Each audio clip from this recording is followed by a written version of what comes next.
a $6 million private jet, the world's most expensive sports cars, a luxury store valued at over $1 billion, and a palace of immeasurable value. None of these represent even 1% of what the world's richest woman owns.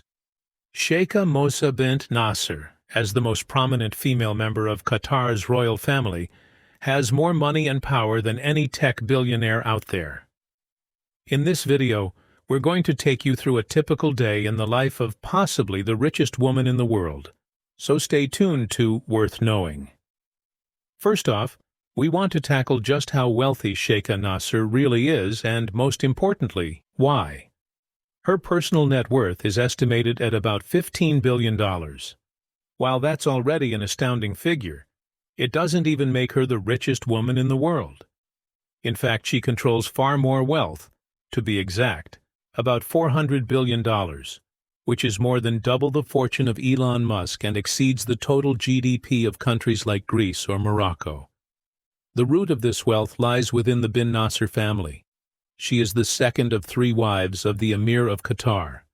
However, she's the only one among the 3 who has pursued education, makes public appearances, and even leads some of the royal family's major projects. With the family having unrestricted access to all the resources of their small country, it's fair to say that no woman in the world has more money at her disposal than Sheikha Moza. But her wealth is no mere coincidence, and we'll delve into that shortly. First, let's begin with a typical day in the life of Sheikha Moza bint Nasser. Usually her day starts at the Royal Palace of Doha, or in one of the 15 palaces located on the same estate. After all, this is where the entire Qatar royal family resides. This estate, strictly guarded and nearly inaccessible, is valued at an incredible $1 billion. Inside, almost everything is made of pure gold, including a private garage that can accommodate 500 luxury cars. If Sheikha Nasser isn't in Doha, she wakes up in one of the many other properties owned by her family. For example, one of her townhouses in London, each valued at £140 million, where she lives with 17 bedrooms, 14 living rooms, several pools, cinemas, and even a private bar.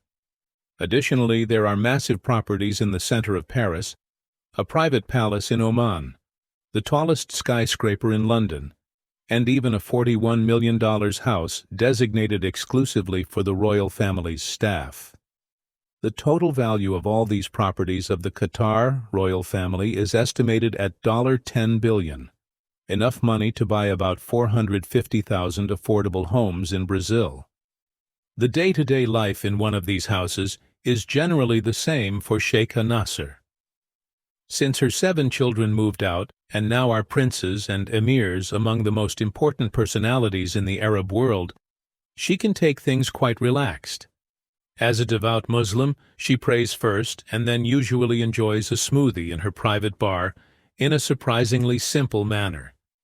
However, her focus lies elsewhere, her work as the president of the Qatar Foundation.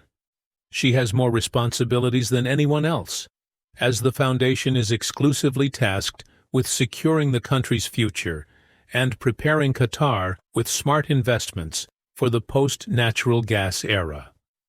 For this purpose, she invests billions in global companies and is always on the lookout for new investment opportunities. Her power and wealth aren't just due to her family background, but mainly her economic understanding. However, she often smartly combines luxury and money. For example, a few years ago, she bought the luxurious department store in London along with the state of Qatar for $1 billion, and consequently she only wears branded clothes like Valentino, Chanel, and Jean-Paul Hermès. Her company also holds significant stakes in German companies. The family owns, among others, 17% of Volkswagen, 6% of Deutsche Bank, 3% of Siemens, and 14% of the gold mine company. Moreover, she and her family own the entire Paris Saint-Germain football club. These global holdings ensure that Sheikha Nasser is not only one of the most powerful women in the financial world, but also regularly meets with the world's most influential people. For this, she travels from metropolis to metropolis in her oversized private superjet. Her family owns several aircraft, but Sheikha Nasser's 747 is probably the most extravagant private jet in the world. Normally seating about 350, this aircraft has an interior specially designed for the Nasser family. The Royal 747 features several conference rooms with massage chairs, a dozen gold-plated bathrooms, huge and luxurious sleeping suites, and some marble furniture. In general, Sheikha Nasser's life is dominated by pure luxury. Her family's car fleet is worth over 65 million euros, including the most incredible sports cars from Maserati, Porsche, Lamborghini, and Ferrari. However, while Sheikha Nasser maintains a more discreet profile, it's mainly her sons who speed around. You often see them, for example, driving a $5 million Bugatti Chiron, a $3 million Lamborghini Centenario, or a brand-new Ferrari F12 through the streets of London. Nevertheless, Sheikha Nasser dedicates herself to other hobbies. During her lunch hour, she often sits with her daughter and invests in something completely different. And she's secured $1 billion per year in art investments through a state fund. Thus, she owns paintings by Andy Warhol, as well as numerous artworks from all eras of art history. In the afternoon, Sheikha Nasser usually has to attend appointments. For this, she uses the Royal Convoy, which transports her in several bulletproof and explosion-proof cars. These security measures are very necessary because, as part of the royal family and a powerful executive, she's constantly exposed to dangers. Additionally, it's extremely unusual for women in the Arab region to hold such important positions, often resulting in severe criticism of her person and an increase in security. But we'll talk more about that soon. Typically in the afternoon, she's invited to important events, thus she meets with politicians like Angela Merkel, or attends the World Cup bidding in 2010. Although it's not exactly known which events she spends her free time on, many say she has a great interest in sports. It's said that she not only played a significant role in the World Cup being awarded to Qatar, but also regularly attends football games with her sons and grandsons. However, her hobbies are predominantly of an intellectual nature. In the evening, after work, she usually dedicates herself to the projects that truly interest her. She is extensively engaged in ensuring that her people have access to culture and education. According to her, education is the only way for Qatar to be successful even after the sale of gas. She continues to advocate for the increased teaching of sciences in schools or the adoption of English and French as the official scientific languages at universities to be able to compete globally. Furthermore, she has been pushing for greater freedom of the press in a state that is still very authoritarian. However, she failed in this last point, which leads us to the last topic in this video. Although Sheikha Moza bint Nasser is very powerful and lives in absolute luxury, her journey wasn't easy. For many, it's almost a miracle that she has achieved such a position in Qatar, a strictly religious society where women still have few rights and are required to completely submit to men within their own family. Many men are reportedly dissatisfied with her power, and in parts of society, it's not well seen for a woman to make such important decisions. It's impressive that she is so publicly exposed, knowing that her husband has 2 other wives. In comparison with the other 2 wives, Sheikha Nasser has always been the opposite of what was considered typical for women in Qatar.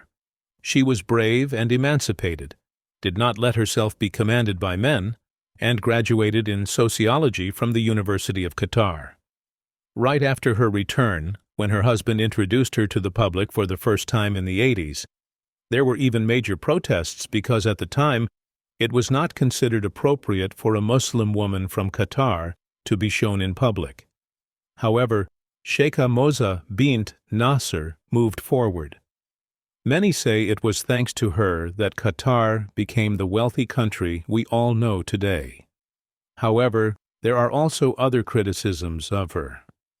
Many say she's just a puppet of her family, used to cover up the authoritarian methods of the state of Qatar, and present the country as more modern and open than it really is. Additionally, she's not necessarily seen as a defender of women's rights and never really committed herself to their cause. She only stated that a woman can only be successful and educated if she has a successful and educated husband. Still, for many Arab women, she is a great example because she showed that it's also possible for a woman to make important decisions. Let us know your opinion about Sheikha Nasser in the comments, and don't forget to like. Also check out How the World's Only Trillionaire Lives. See you next time here at Worth Knowing.